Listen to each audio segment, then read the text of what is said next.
Hi everybody, Geraldine Rose here with a male-friendly one-layer wonder from my Sunbird Sparks prize.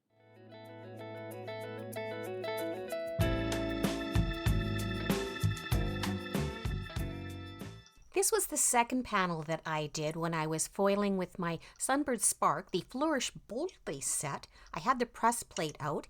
I did it in rainbow and then a gold aura foil, and I happened to choose the rainbow that time.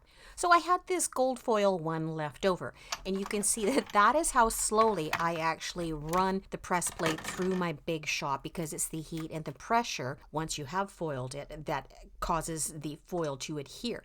I wave it and then I let it cool down a little bit to see how it took. I brought it back out and I thought I would do ink smushing with this one and just leave it at a one-layer card. I also won an embossing folder. It was like an Art Deco one, and it's gorgeous, but I thought, well, if I emboss that over top of this, it's really going to ruin this pattern. So I thought, okay, let's just really see how this works out. So you can see that I've started out with my darker orange tones and a little bit of the red, and I did real washes in the beginning because I wanted the background ones to be really dilute, and then as I come up towards the yellows, I did more of the splotches, and I was drying in between with my heat gun too. So then I got out the stencils from this Flourish Boldly set. I am impressed. They have 10 stencils in this particular package. They've got them numbered up at the top, 1 of 10, 6 of 10, etc. And they do it so that you don't have to worry about masking off a flower or a leaf next to the one that you're doing. You can see that I'm using the darker color on the inside. I'm using the lighter color on the outside. And then I'm wiping it off in between so that I don't contaminate the next ink I've got going down, because I'm putting 2 colors on each stencil. And you just go through and you do each of the flowers in turn, and then of course you get into the little brickbat and the leaves. And so I did those in lighter tones through the back, and I set the stencils aside because I'm going to use those later on. And anyways, while I've got you, I want to remind you all that for subscribers, I'm having a giveaway, and it's going to start on September 30th. It's in appreciation for the people that have subbed, and the more people that we have that sub, the more the prize giveaway is going to be. What I was doing there was I wiped off any ink that was sitting on top of the foiling. Then I used my rabbit tool to put some static powder down. Then I put the Bloom Fiercely sentiment out of the stamp set from that over top with some VersaFine Claire, stamped her down, and then I embossed it with like a shiny embossing powder. And I didn't mind that the wet ink was going to pick up on the flowers either. So I've set that aside. I'm jumping to the inside, grabbed out a couple of the sentiments from this stamp. I started it out with the yellow, just did that all in one tone. But for the oranges and reds that I'm bringing in, which will tie into the colors we've got on the front, I'm putting them along the edge of the stamp, and then I'm using my brush to disperse them. So I'll pick the ink up with the brush, and then I'll tap it out through other areas. And that's going to give that lower secondary sentiment a modelly effect, which will go with what's happening in the front. So you can see I just keep building my layers up of the ink. And then I brought in the flower stamp out of that set.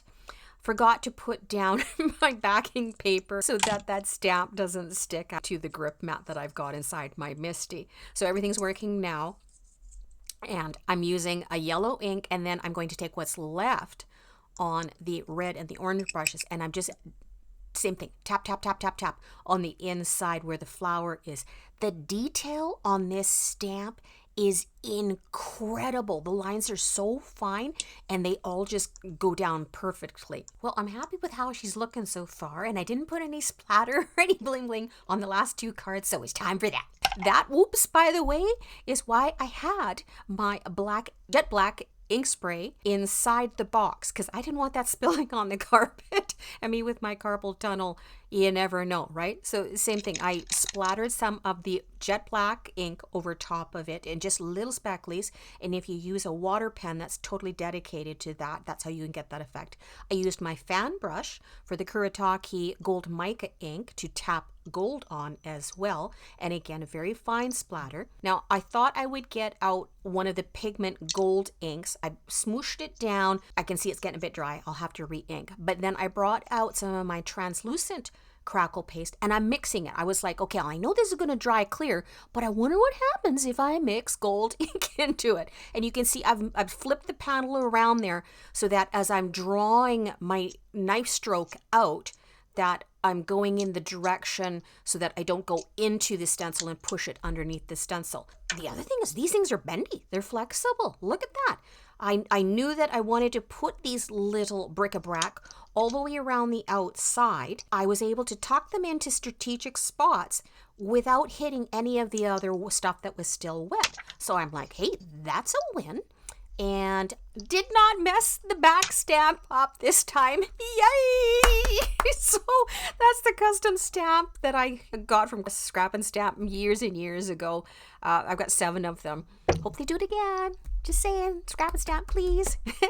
Anyway, this is so thin. I just put some sticky tape down on the back. It was a little bit warply from the fact that I put water on it and it wasn't a watercolor panel. It was just like normal hammer mill, I think. Anyway, so it's set down and I am going to put some embellishments in spot. A strawberry shortcake from Some Is a Stamp. That was part of my Huntington's box. That's the finished card. I want to remind you all again, we are having a YouTube hop September 30th. It is a giving gratitude hop. We are thanking all of you that helped us get to certain milestones. The more subscribers that comment, the more we will be giving away. More details on that in the next couple of weeks. In the meantime, you all could be that change you want to see in the world. Thanks so much, everybody. Bye-bye.